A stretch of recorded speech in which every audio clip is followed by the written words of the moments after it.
પછી છૂટા ચોરસ. છૂટા ચોરસ 6 1 2 3 4 5 6 અને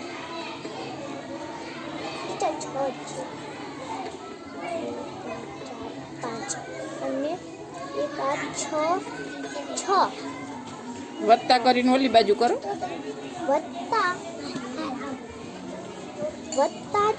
4 પટ્ટી છૂટા ચોરસ 8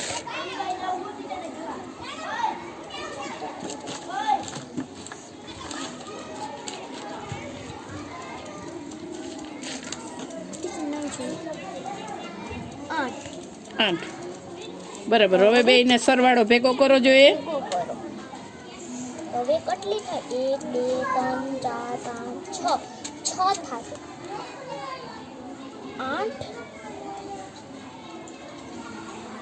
8 ની એક પટ્ટી બનાવી દો.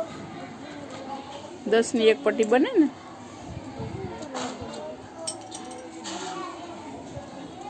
એક બીજી 10 ની પટ્ટી 1 2 3 4 5 6 7 છૂટા ચોરસ 4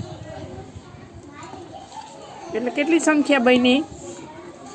હાલો બધાય પોતપોતાની રીતે ગણતરી કરો. કેટલી 10 ની કેટલા પટ્ટી છે ગણો. એમાં 10 ની પટ્ટી કેટલી? 6 ને છૂટાની એક બની એટલે 7. 70 અને છૂટા ચોરસ કેટલા થયા? 70 ને 4 કેટલા થાય? 74. Very good. જો તાક્ષીને મોઢે જવાબ છે કે 70 માં 4 નાખીએ તો કેટલા થાય? 74. ઓકે.